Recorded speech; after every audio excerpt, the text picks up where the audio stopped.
بسم الله الرحمن الرحيم، والصلاة والسلام على أشرف الأنبياء والمرسلين محمد بن عبد الله وعلى آله وصحبه وسلم. أولا أرحب بالحضور الكريم الذين حضروا معنا والذين يتزايدون شيئا فشيئا، حياهم الله. ونتمنى إن شاء الله أن تكون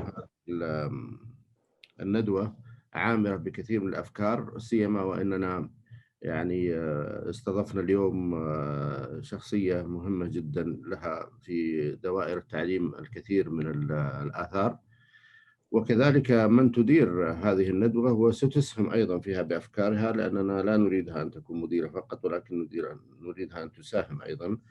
الدكتورة منيرة جمجوم، وهي معروفة ولا يحتاج المعروف إلى تعريف. هي لها باع طويل في التعليم، هي هي المدير التنفيذي لشركة إمكان، وهي مؤسسة منصة أعناب. ولو بسترسل وأتكلم كثير عن الدكتورة منيرة جمجوم، هي والإتقان صنوان. فنحن نرحب في الدكتورة منيرة، وأترك لها الحقيقة إدارة الندوة، وأكرر الترحيب. I affirm welcoming you, Dr. Jordan. We are happy to have you today. Okay, دكتورة منيرة، تفضلي ضعمك. شكرا معاليك. أول شيء بسم الله الرحمن الرحيم، والصلاة والسلام على سيدنا محمد أشرف الأنبياء والمرسلين. شكرا لكم مكتب التربية العربي لدول الخليج على هذه الدعوة وهذه الاستضافة الكريمة. يسرني أن أكون معكم لمناقشة هذا الحوار المهم في موضوع مستقبل التعليم ومؤشرات الهدف الرابع من أهداف التنمية المستدامة، ومع الضيف الكبير دكتور جوردن نايدو. فقط من ناحية اللوجيستكس للحضور، اللي حابب يسمع الندوة باللغة العربية في ترجمة، لكن ممكن تضغطوا على اللي هي اللغة الإسبانية حتطلع لكم الترجمة باللغة العربية، واللي حابب يستمع باللغة الإنجليزية في الندوة حنحولها باللغة الإنجليزية. بسم الله الرحمن الرحيم ونبدأ. To quickly introduce our guest today, Dr. Jordan Naido, His Excellency Dr. Ali Al-Garni very rightly said so, that is a very important character and figure when it comes to the specialization and expertise in SDG 4. He is currently the UNESCO Director for the Kabul office and country representative for Afghanistan. From 2015 to 2019, he was Director of the Division for the Education 2030 Support Coordination headquartered in Paris, leading the UNESCO's global coordination for SDG 4 and Education 2030 agenda. And this is a really key role to understand the global progress when it comes to SDG 4. Prior to that, he was Senior Education Advisor at the UNICEF in New York and responsible for important files such as strategy, research, equity, policy, innovation, and education, having worked directly in many countries around the world: Indonesia, Nepal, Ethiopia, Bangladesh, Bolivia, South Africa, and the US, among others. So we are really going to be covering a global perspective today, as we are part of this global discourse in the GCC, and he has an EDD in education from Harvard University. The way we are going to be running the session today is I'm going to be giving the floor to Dr. Naido to take us through the overall progress of SDG 4. Introduce us to SDG 4, what happened to really the targets of SDG 4 post the COVID-19 crisis. This was a commitment that the countries had made in the United Nations in 2015 for the 2030 Sustainable Agenda. The SDG 4 has 7 key targets that cover early childhood education, primary enrollment in education, technical and vocational, equitable education for genders, and skills for youth. So it's a really large agenda, and there were very ambitious targets. We were already having challenges. Even before COVID-19 hit, we had challenges and we had some progress. So more than 90% of children in developing countries were going to primary education, which was very important progress.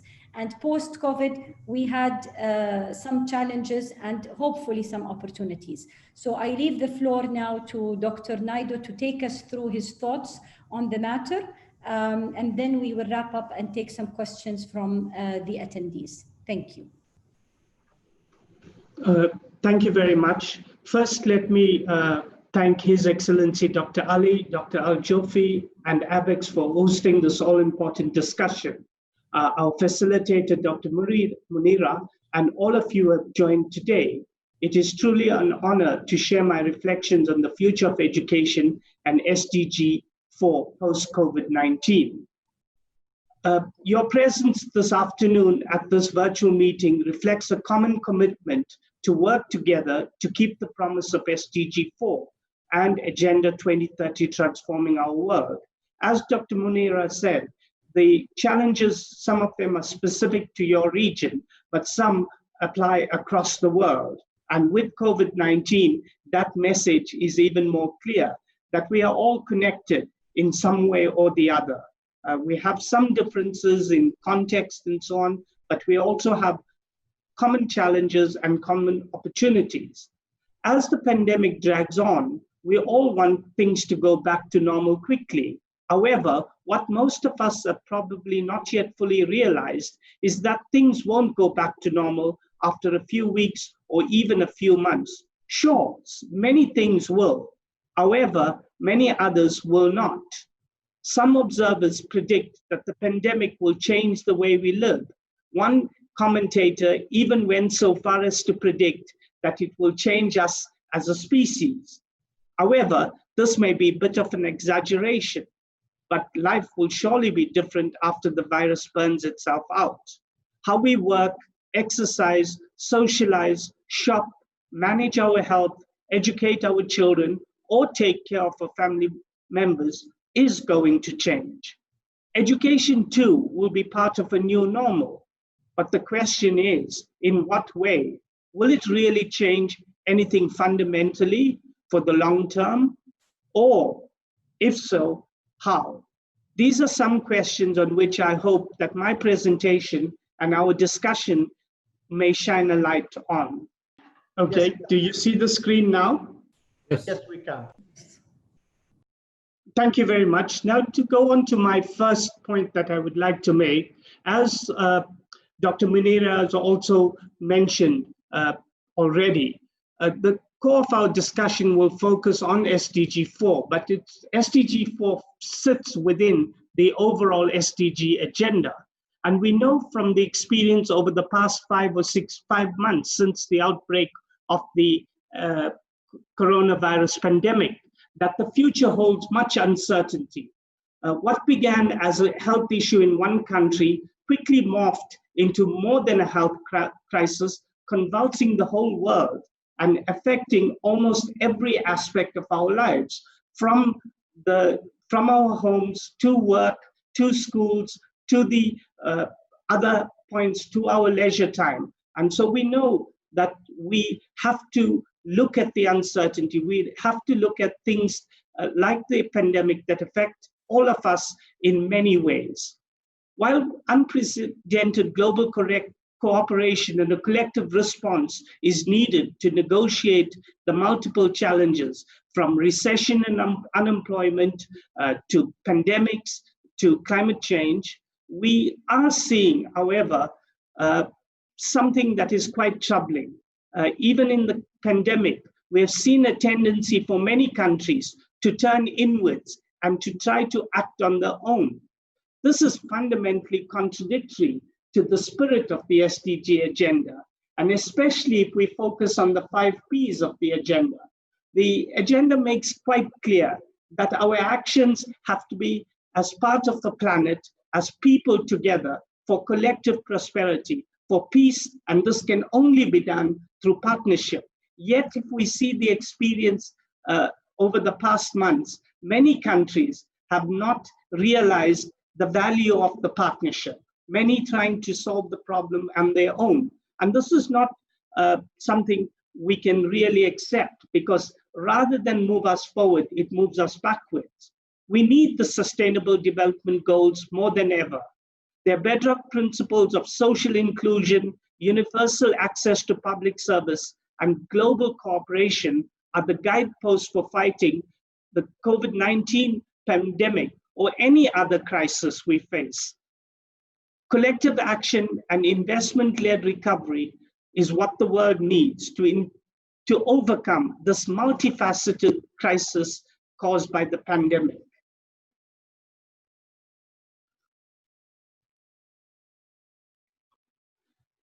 As Dr. Munira has said, on SDG 4, we have to first acknowledge that we have made some progress. And as she has pointed out, even if we look at from 20 years ago, we've more than doubled the number of children in primary education. Yet we've also had some failings. If we can look at the figures alone, we know that even before the pandemic and the closure of schools globally, we have had distressing and depressing figures on access, completion, and quality learning, which is a constant reminder that we are off track in terms of achieving SDG 4 targets. To just cite one or two examples of the figures that are so distressing, over 260 million children and youth are not in school. 617 million children and adolescents are not able to read and do basic mathematics. Over 750 million youth and adults cannot read and write. Yet we are in this modern age. Half of preschool countries across the world are not enrolled in early childhood education. We can go on and on with some of these figures in terms of technical vocational education, in terms of higher education participation, and so on. But let me stop there. Despite this bleak picture, I am an optimist, and I believe it is possible that we can deliver on the promise of SDG 4. But at the same time, I'm also a realist. Clearly, the current crisis makes the task even harder. And we know that we have to try harder, but just more investment and more effort is not going to help us reach our goals. At the same time, if we do not change, we not only risk not achieving SDG 4, but we also risk not achieving the whole SDG agenda. So therefore, a question raises, should we change the targets? My answer is no. It's not about changing the targets. The targets and our indicators are still relevant. However, we need to change our policies and action. In the medium and longer term, the crisis requires that we recalibrate and amplify our efforts. In the immediate, there's been much debate on when to reopen schools. And in this region, many of the schools have reopened or there are plans to reopen. It is clear that schools cannot remain closed more than necessary. Recognizing this, a global framework was jointly developed by UNESCO, UNICEF, the World Bank, and the World Food Programme. And it recommends that we address the following dimensions in reopening. 1, ensuring schools are safe places, ensuring that schools are healthy, are clean, and not prone to the spread of the virus. Secondly, to ensure that there's a continuity in learning. Children have lost quite a lot of contact time. So what are the measures that can be put into place so there's a good transition back to the learning environment? Thirdly, inclusiveness. We have to recognize that the impact of the crisis have not affected all children, all youth in the same way. So we need to be much more inclusive in the approach we use. And finally, and I will say a little more later, we have to not only address the academic impact, but we have to ensure that schools and children, their well-being, their social and emotional health is also addressed and that they are protected. So the reopening, it has to happen, but it has to happen in a safe, sensible manner. And I know that in the region, most of the governments are taking a very proactive way in ensuring that in the reopening, it's done in a way that doesn't take us backward, but moves us forward. So let's look at some of the specific impact. Firstly, in terms of the surveys conducted by UNESCO and the GEM report and UNESCO Institute of Statistics, it is clear that over the past months, more than 190 countries were either closed completely or partially their schools and universities.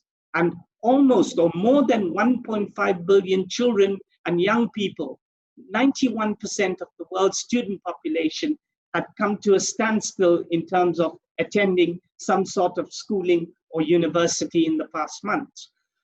Specifically in terms of the Arab region, where even before the crisis, the current pandemic, 13 million children and youth were out of school owing to conflict and other factors. Now with the crisis in the past months, an additional 13 million children and youth were out of school. And in fact, across the region, 100 million children were directly affected. One of the points, going beyond the figures, the crisis has shown the profound weakness, not only in public health systems, in not only the richest countries that will seem to have been prepared for such a pandemic, but in all sectors, not least in education. Many countries, because of the crisis, risk losing all of the gains in education, in particular for students from vulnerable families that were made since the last 2 decades, from 2000 with Education for All and now with the SDG agenda. One of the good things in terms of the impact and how countries have been dealing with the crisis is that we've also seen some very proactive actions. Schools and education systems reacted in many different ways to the crisis, many changing the basic way they do their work. Some became old-fashioned correspondence schooling, with vast majority of interaction happening by written mail. Others tried to recreate the school setting using online digital tools like Zoom, Google Classroom, and other platforms. Others adopted a hybrid system, something in between, directing students to online tutoring and practice programs, while also posting videos and using television and radio instruction. So we did see some creativity to try to address the breakdown in learning opportunities. However, we do know that the actual outcomes and how different students and different communities use these new tools is quite variable. And not all of the experience has been positive, but it has also shown that there have been some positive experiences and there is an opportunity to use the new technologies better. So one of the things, as I said before, despite these efforts, there has been some significant breakdown in the continuity of learning of many. And more importantly, and I think for many families, for many children, the impact on their psychosocial well-being, their socialization, and on equity has been quite severe. And this is something we have to address as we reimagine our education systems.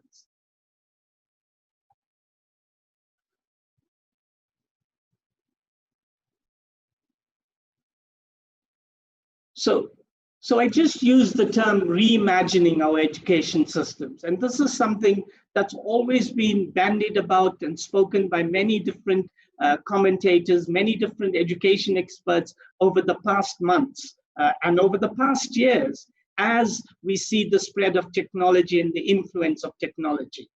But when we really think of it, has there been a real reform? Has there been a real reimagining? So let's consider that question.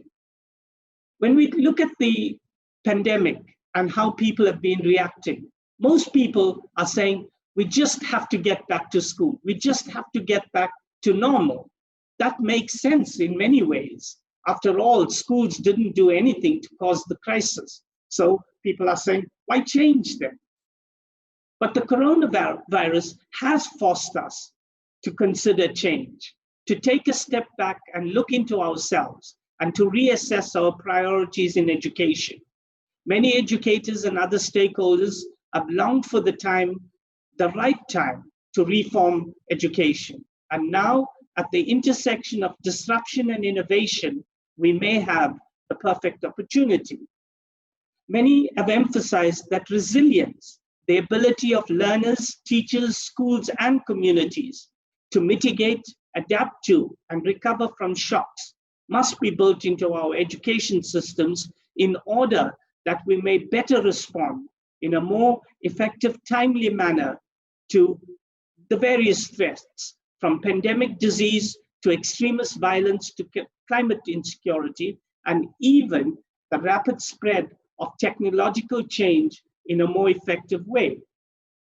However, for most of us who've been involved in education for many years, and we've often complained about the slow pace of change in education, with centuries-old lecture-based approaches to teaching, entrenched institutional biases, and outmoded classrooms and pedagogical practices the norm globally. This is the situation generally. So at the moment, despite all of the horror and the difficulties we've had to face with the pandemic, in some perverse way, the pandemic has some silver lining. It can be the catalyst for reimagining education, as it has exposed education systems globally as insufficient and intrinsically limited. And I think this is a wake-up call for many. Even the most advanced education systems have realized that they have many shortcomings, from the US to Europe to other countries. And I know in the region, while there have been a lot of technology investments over the past years in almost all of the countries, there's still a recognition that so much more can be done. And essentially, there's now a feeling that we have the space and ability to redesign and redefine education, just as other sectors, from health to the economy, are beginning to seize the opportunity to change dramatically for the benefit of all. In education, a new model is needed, one that encompasses greater digitization, but one that recognizes that there are many caveats to digitization. It's one thing moving to an online model and remote learning and hoping that education resumes as soon as possible, but still going forward with a traditional idea of education. It's an entirely different matter and a more exciting challenge to redefine the experience of learning as one in which students, educators, and institutions are more successful in an environment where education is completely reimagined, where it becomes much more interactive, using the different tools available, but in a way that looks to the current, that looks at culture, that looks at using all of the tools at our disposal. At the same time, if we focus on the learner himself, the pandemic is an opportunity to remind ourselves of the different kinds of skills that all learners, all students, young and old, within a lifelong learning context need in this unpredictable world. We have to move towards curricular and teaching practices that ensure that all learners develop the skills of informed decision-making, creative problem-solving, and as the pandemic has pointed out over and over, the ability to adapt and to be agile and to change in the face of crisis. I just want to close this part of the presentation and this particular slide with a reference to UNESCO's initiative on the futures of education, which was launched last year. It is quite timely that it came up sometime in 2019. It too has to adapt to the fact that it has to take into account the COVID crisis. In a way, the initiative leverages humanity's collective intelligence through a consultative process involving youth, educators, civil society, government, business, and other stakeholders. It is guided by a high-level international commission of thought leaders from diverse fields and different regions of the world. And this is important. It shows that education cannot be treated in a silo. And that became even more clear during the crisis. The initiative itself and the Commission will publish a report designed to share a forward-looking vision of what education and learning might yet become, offering a policy agenda for transformation in a changing world.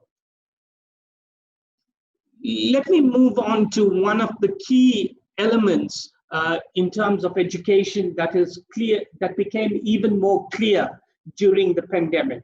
And this is the role of technology. I think the crisis really demonstrated that the contradiction, we do need more technology, we do need to use information and communication technologies, the whole gamut of it, in a much more deeper way in education. But at the same time, it also demonstrated that the technology is only a tool, and we have to be really careful of how we use it. It is not a replacement of teachers, for example. It's not a replacement of some of our traditional tools that we have, but rather it supplements and complements and helps us to make better use of what we have.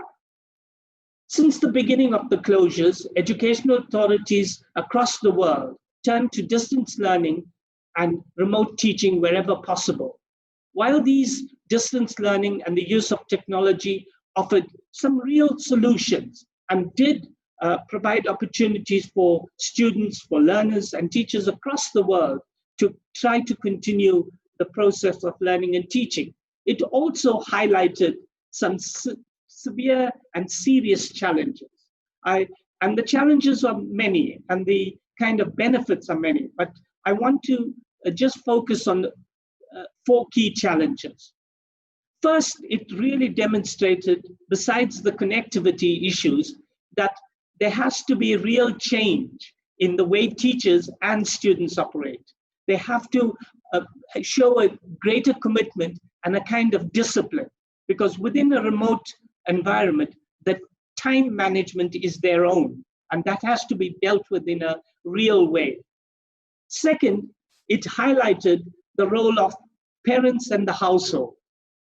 Often the remote platforms and so on are operating within the home. And this kind of pointed out that the way education is operating in a remote environment really involves the entire household. It depends a lot on the parents in terms of the differences in the way households are, even in a very kind of homogeneous community, that there are quite big differences. Even in small countries, there are quite a lot of variation. So we do have to take into account the role of parents and the household. Third, and again, as I said in the opening to this slide, is that it doesn't replace teachers. In fact, the distance education, the use of remote learning platforms and so on, really re-emphasize the centrality of the teachers and the involvement of the teacher. But it also pointed out the shortcomings. It really pointed out that we do have to recruit, train, and reward our teachers differently.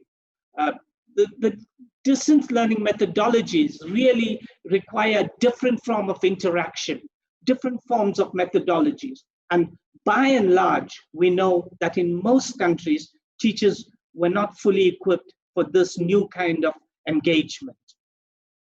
Fourth, and this is an issue that's kind of obvious, but often we, in the charge towards using remote platforms and so on, we did not kind of acknowledge, is in many countries, while the Gulf region is much better off than many others, it still faces some of the same issues as many others in terms of connectivity, in terms of the quality of the digital platforms and physical networks. Going beyond the region, if we look at globally, and this is a frightening statistic, global estimates suggest that there are over 800 million children and households without a computer. So if we are expecting remote learning to happen in households where there's no computer at all, or they have electricity and other challenges, it's it's really foolish. We know that even internet access, while many more have access through mobile networks and so on, basic internet and mobile 3G and 4G networks is still a challenge for many. Even in some cases where these connectivity is not an issue, the cost of connectivity is often prohibitive. So we have to really look at improving the infrastructure globally. And yeah, I think there's really a role for private investment and for private-public partnerships to ensure that there's access to connectivity for all. And again, going back to the point made about partnerships and the SDG agenda, this again realizes that the provision of connectivity and access and mobile access is a global responsibility. Countries can do it individually, but for us to work regionally may be one way to go. So let me say, while I've been pointing out the challenges, I do want to emphasize that there's real value in drawing on the better use of technology. And one of the real benefits, which we even learned within the COVID crisis, is that it really offers an opportunity for us to personalize learning a lot more. We know that there are vast differences in learning styles, in the pace of learning and so on. So technology can, with changes in curriculum, with changes in methodology, with changes in the structure of our classroom, help us to address the individual and personalized learning needs of different children, both the higher performing children, those with disabilities and others, use of assistive technology and so on. So there's a real benefit to be held, but we do have to use it in a way that is much more efficient and effective.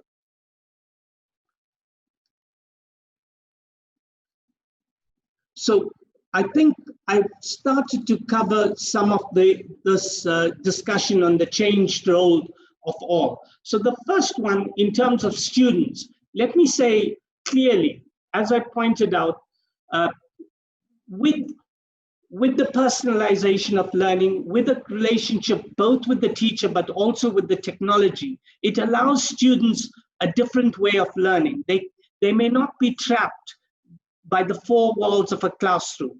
It allows for an opportunity to do more experiential learning, to do learning that is connected to their lives and to the challenges and the problem-solving capacities that they have, which we can build on. So that is one of the key, I think, we have to look at in the way we reimagine learning. We cannot have a system where we have children sitting, passively 30 in front of a classroom. So it will require students to rethink how and what they understand by learning. Secondly, I think one of the things that really came out in this is that teachers are essential workers. Just as in the health field, the recognition of everyone from the doctors to the nurses to the support were really regarded as essential workers. It also demonstrated in education with all the changes with regard to technology and so on. Rather than making the teachers dispensable, it made the point that teachers are needed even more. They're needed to prepare resources, to guide remote learning, to do all sorts of things, and in many ways, to continue to play the role of providing psychosocial support as being complete role models and so on. So this is also, I think, a really important point to be made, that we know even as we move more and more towards technology, we really have to value teachers more. And I think, as I've already pointed out, the roles of parents and communities will shift and are shifting. And this is something that every education system has to be dealing with. One of the issues, as with the rest of the changes, is that some of the roles are unpredictable. So we'll have to see how we redefine those roles. And I will come back to that point in my conclusion.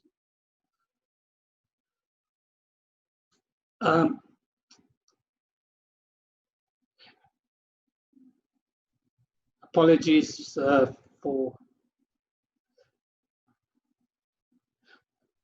Okay, so one of the other key lessons, beside the centrality of technology with both the benefits and the challenges, has been the demonstration that perhaps one of the biggest lessons out of the pandemic in education, in other sectors, is that we really have to deal with the question of equity and the question of access to all that the world has to offer.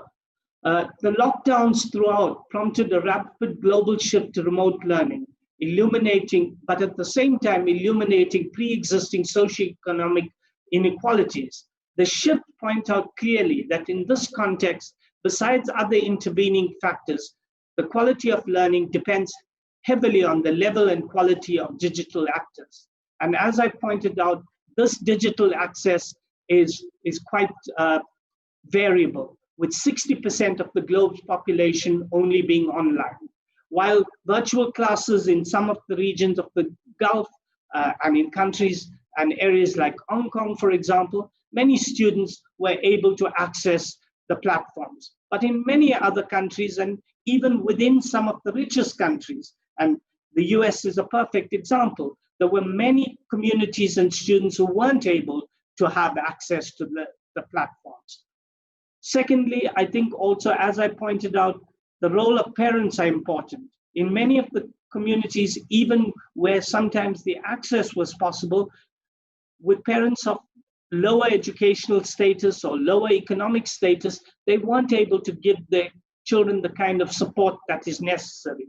So one of the lessons coming out of it in terms of equity is that we have to deal with both the challenge of creating the more equitable school environment, but we also have to address the inequalities that exist within communities. They have to be addressed in a joint way, linking school with community and community with school. And I think this also looks at how we invest in the schooling infrastructure going forward. It has to be a concentrated, integrated fashion, addressing investments in all aspects of infrastructure, not just school buildings, but about the transport infrastructure, the related other health infrastructure that is necessary in the disadvantaged communities. So before my final slide, I just wanted to, since we looked at, how do we measure whether we are on track or off track? And as I pointed out already, the SDG targets are necessary. We have to continue to measure them. The current 11 global indicators are relevant. However, on the whole, we do need some substantial changes in the way we measure, the kind of indicators we are using. We cannot rely alone on the quantitative indicators. We have to look at qualitatively, both moving beyond just input and outcomes, but the actual process of learning and teaching, the process of change within schools and within education systems. So let me say one or two other things about this component of my talk. COVID-19 has demonstrated that in a crisis of this scale, there's hardly any room for error, and the costs of flying blind into a storm or reacting too slowly or ineffectively can be catastrophic. We are in a time and place that demands crisis management, which in turn requires real-time information. And in some ways, we are fortunate. With the use of technology, with big data and so on, with artificial intelligence, we can really collect real-time information in a much more efficient and effective way. At the same time, we need swifter reaction to crisis triggers, and knowing what those triggers are depends on data. Policy decisions and actions must be based on data and evidence. A case in point is that we risk greater disaster if we adopt the view that was expressed in one country, that we should not let science stand in the way of reopening schools. That is crazy. Reopening schools and all education policy and action must be informed by science, data, and evidence. However, the simple review of data on inputs, outcomes, and the policy environment are not enough to understand the complexities of an education system, especially when the system is facing a crisis. We need better data on the bottlenecks, on those factors that are impeding progress. And this applies even more so in a context of crisis. In the interest of time, I will focus on only a limited number of areas that we need to focus on among many others, emphasizing once again that the data we have to collect have to go beyond simple quantitative data. We have to have more qualitative data and beyond simply on inputs and outcomes, but to also look at the processes and the actual factors that impede implementation of policy. So there are three areas I think that need particular attention in this time as we look at data. The first is on financing data. We've all spoken, over the past 3 years since the adoption of the SDG 4 goals and targets about increasing investment and of countries meeting minimum benchmarks of 15 to 20% of budgets and 4 to 6% of GDP. But I think this is, while those targets are really important and we should collect the data and ensure that we are tracking them, we need to go beyond. We need better data to ensure that we know how every dollar invested in education makes a tangible difference in learners' lives. So it needs much more nuanced data at every level of the system on what are the inputs, what are the financial inputs, but exactly how they are being spent and to trace them to specific outcomes. Second, as I've already pointed out, equity is central. So we really need better measures of educational equity. We need to look at the specifics beyond simply looking at academic engagement and attainment. We need to look at the contextual factors that influence education, including nutrition and housing insecurity, the influence of violence and unsafe environments on learning. We need to look at the early childhood experiences of learners. We need to look at, in some contexts, the environmental impacts of toxins and so on. So it means looking at data that we often do not look at education. We have to link better to their health system to collect health data. We need to look better at the social protection ministries in our countries to collect those data in an integrated fashion and to do joint analysis to provide joint solutions. And third, in the context of the discussion on the use of technology, the data we collect with regard both to the inputs on technology, but also the process and their use is very limited. So we need much more reliable data from school-based surveys on the quality ICT infrastructure and their use to better inform policy and practice. This will be really important for the data to be used by students themselves and teachers. Such information includes data on digital infrastructure, internet connection speeds, classroom activities, and the use of the ICT by teachers and students, training received by teachers on ICT, and the list is endless, because really speaking, in terms of ICT, there's a very, I think, rose-tinted approach to it without having enough data on the actual use of ICT in classrooms. So that is one area I think we really need to fill the gap. I think I've gone on quite a bit. So in conclusion, I have just some closing remarks. In concluding, let me recall the agreement reached in the SDG 4 Education 2030 Global Meeting in Brussels in December 2018. Although this is almost more than 2 years ago, I think the agreements, many of you may have also attended that meeting, I think the agreements reached there still apply today with some adaptation. The agreement called for collective action, sufficient resources, cooperation across sectors, attention to equity, and inclusion and global citizenship. It also called for a redesign of curricula that go beyond basic skills. And most importantly, it really emphasized that we need better prepared teachers and better prepared education systems that can deal with shocks to the system. While all of these still apply in the post-COVID world of education and our efforts to keep the promise of SDG 4 of quality education and lifelong learning for all, I want to emphasize 3 other things that education systems need to do. The first, all systems need to plan for the unthinkable. Unthinkable scenarios should be a core part of strategic policy planning processes of every education system.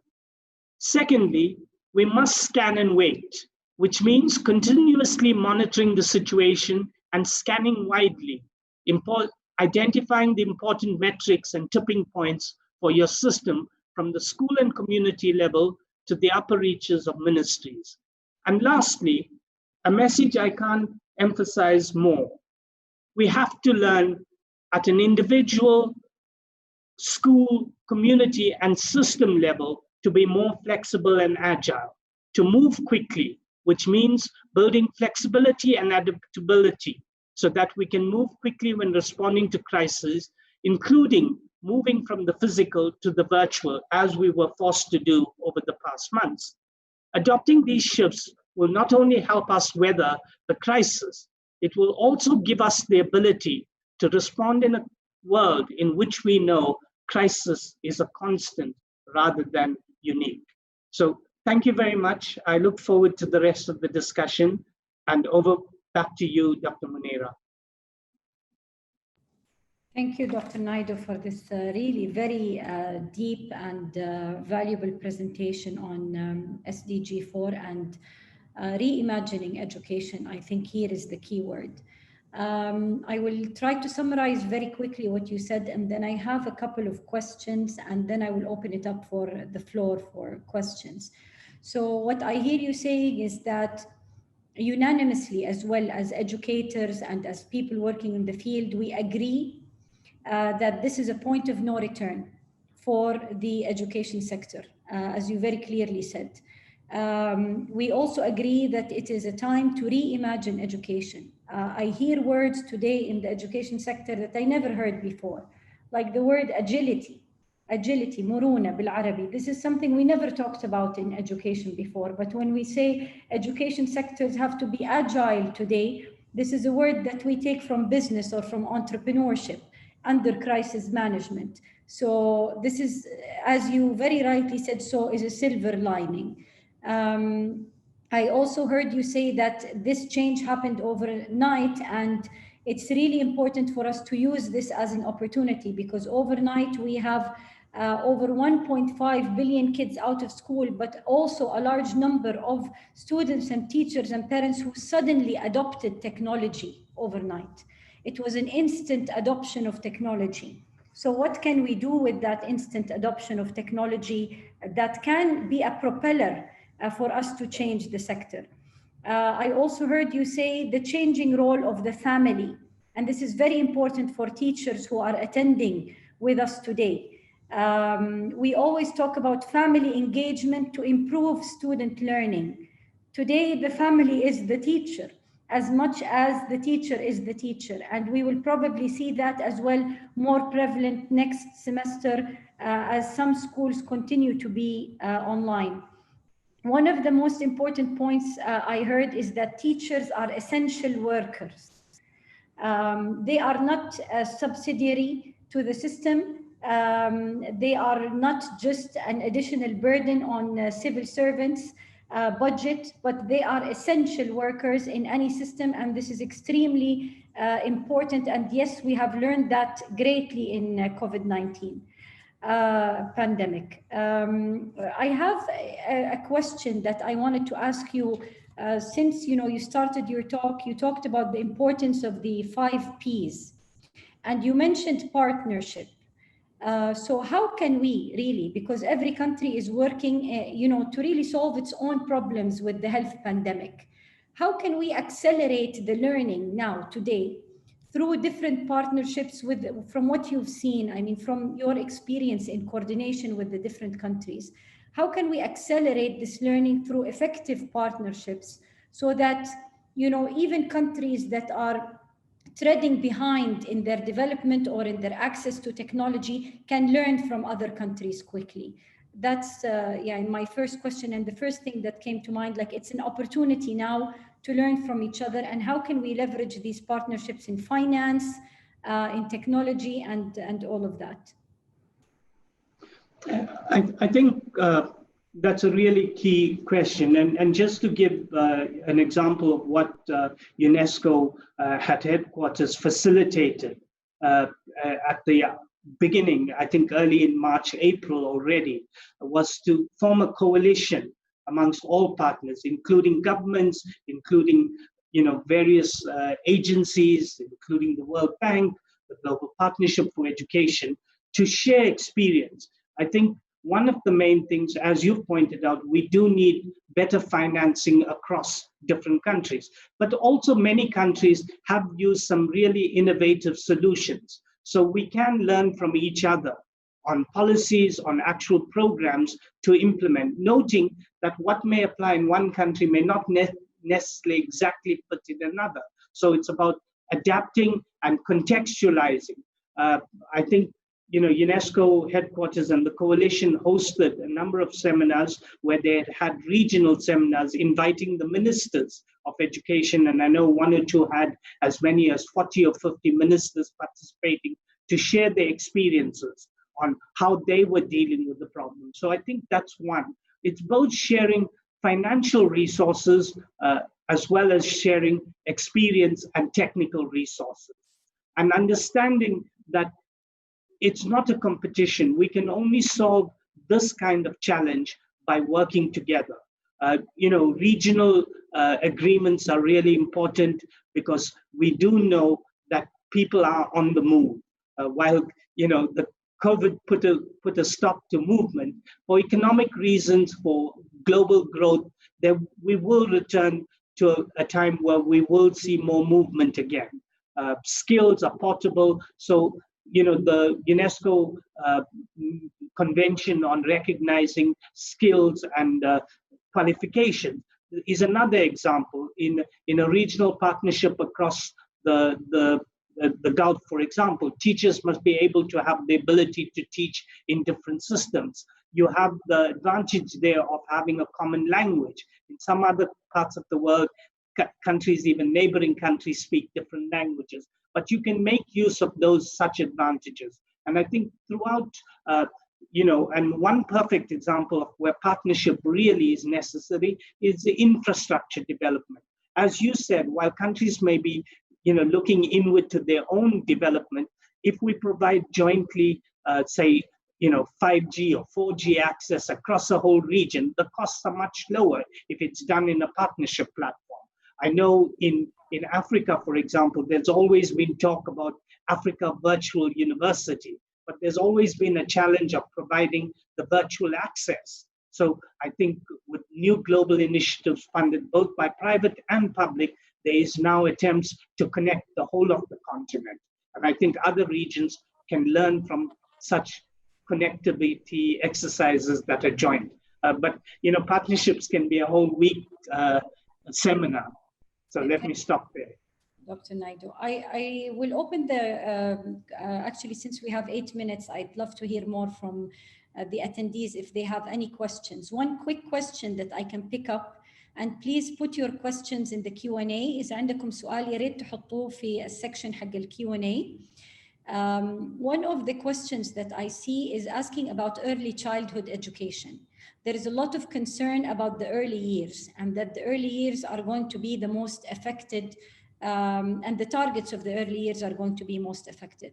So what are your thoughts on that? And should we look at early years the same as we look at, for example, the priority for education for sustainable development, or should we change our priorities? Because there were 2 or 3 questions about the early years. Yeah, I think you know, that's the most important investment we can make. And I think this is part of the problem with education systems. We tend to think of the financing of education as a zero-sum game, that if we invest more in early childhood, we have to take away from higher education. I think that's not something we must encourage. We have to treat the whole system as part of needing finances. There can be other areas of investment we can draw, but early childhood is critical, because for all of the gains that we have to make, it has to start at early childhood. And what is really, I think, the value of early childhood education within a context we are facing now is that it offers us an integrated approach to learning. Because at early childhood centers and so on, we have to address the nutritional needs of those young children. We have to address their emotional needs. We have to address their health needs and education and learning needs. So it gives us a model of really addressing learning. We can reimagine education at the early childhood stage. And there are networks across the world. There's been a new initiative over the past year or two, jointly with the various UN agencies from the World Health Organization, UNICEF, UNESCO, but also including the World Bank, but not just from the education perspective, including the health sector, including the other areas of cognitive and physical and emotional development. I think also what's really important is the recognition that much of the new brain research, much of the neurological science that goes into it is benefiting a new way of approaching early childhood education. And I think we're also seeing that early childhood also offers governments a different way of providing services through better, more effective private partnerships. We, at a global level, for example, we see the role of even Lego, which is, commercial firm being involved in early childhood education. So it's also an area for innovation, and I can't agree more. But I think we also at the same time have to really guard against saying we have to invest more in one subsector at the expense of another. We need to increase the overall pot for education, but to increase, as we increase, we need to increase the investment in early childhood education and care. Okay, excellent. We'll take one more question, two more actually. There was one question on addressing the needs of the most vulnerable in the education system, children with disabilities, children from lower socioeconomic backgrounds. So, how do we foresee them being affected, the most vulnerable groups post-COVID-19? And I will give you the second question as well, with regards to hybrid education systems. What are some models of hybrid education systems that have succeeded or that are available, and how can we take it forward? I think on the first question, yes, clearly, I think we do need, while we have to address the mainstream and all students in terms of equity, attention to those that are more disadvantaged. There has to be some targeted policies, both from a financing perspective, but also all of the additional supports that are needed in terms of extra instruction, in terms of providing, assistive technologies could be used for those that are disabled. But I think the important point in the equity argument, because those who are disadvantaged are at different starting points, there needs to be a greater investment in them. In many, from a US perspective, there's always a reluctance to use the word affirmative action. But I think within education, for those that are disadvantaged, we do have to have affirmative action policies. Otherwise, they always will remain further behind. And as technology can bridge the gap, but can also widen the gap. So we have to pay careful attention to that. I think in terms of hybrid systems, we do see pockets of hybrid systems within systems. For example, in a country like Singapore, which is a small nation state, they've been able to very effectively use technology in a way that blends with localized classroom instruction. Parts of South Korea So there are examples, even in China, you see more and more advanced systems. For example, the Shanghai province has been able to incorporate it a lot more. But I think what we have to look at with the hybrid system, there needs to be an infrastructure. And as I go back over and over, a hybrid system can only work if the teachers are better trained to implement an hybrid system. Thank you. Thank you, Dr. Naidu, for this excellent presentation. I believe the time is over for the session. Sure. I will hand over to His Excellency. I just want to say one last thing before handing back to Dr. Ali, is that, you know, this presentation and discussion stayed at a very high policy level, so they were broad. I want to recommend, perhaps, you know, ABEX always hosts these very interesting seminars and discussions.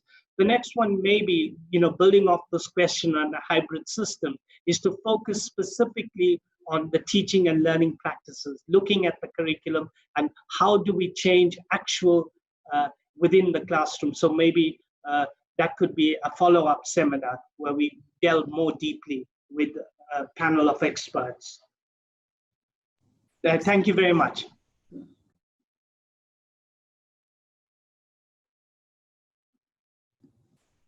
I hand over to Dr. Ali to close the session. Okay, thank you, my friend Jordan. Thank you, Dr. Munira. This was a very extensive session that needs to be elaborated on.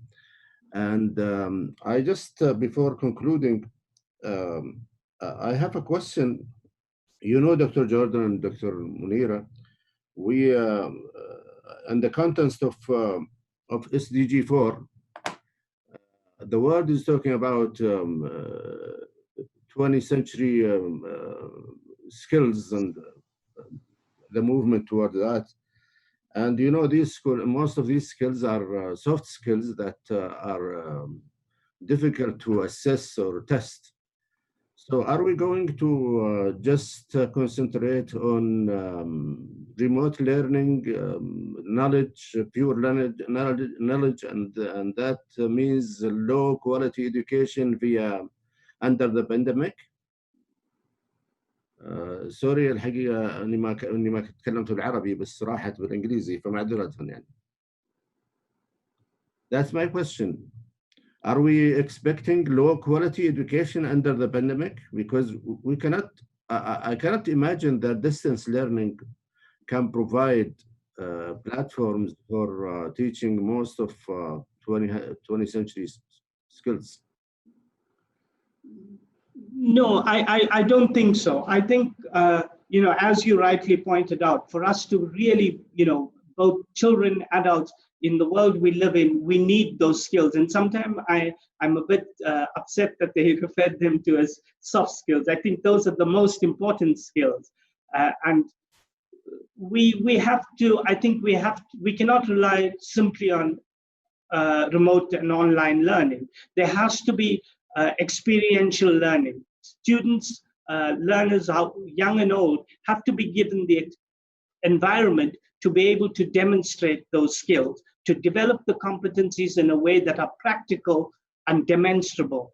And so this will need requiring, we can create scenarios even online. So there has to be some kind of interactive process, and artificial intelligence labs, interactive labs, and so on. So there are means to do it, but most of our systems are not built to provide those experiences. And I don't want to be criticizing standardized testing, but again, standardized testing has to be rethought, because as you said, how do we assess those skills? They cannot be simply done through a written standardized test. We have to do other means of testing through portfolio experience, real life experiences of judging in real scenarios where you apply the skills.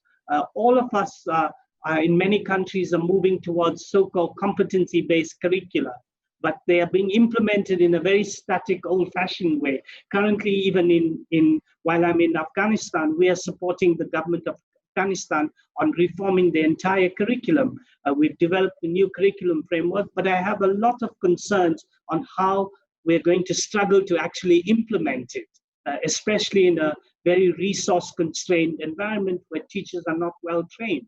So I think, Dr. Ali, your question actually is the basis for another whole seminar. So maybe that could be another follow-up seminar for ABEX to host. So let's have you both next time on this issue. الحقيقة أنا أشكر الحضور الكريم على الحضور والتفاعل، وأنا متابع الحقيقة لتعليقاتكم على الشات. الشكر الكبير للدكتورة منيرة اللي شاركتنا اليوم وأضافت بعد آخر لهذه الندوة، والشكر أيضا لزميلنا وصديقنا الدكتور جوردن. Thank you, Jordan. We hope to see you face to face in Riyadh soon. We hope so. Yes, thank you very much. I look forward to that as well. My visits to Riyadh have always been very enjoyable and fulfilling. شكرا للجميع والسلام عليكم ورحمة الله وبركاته.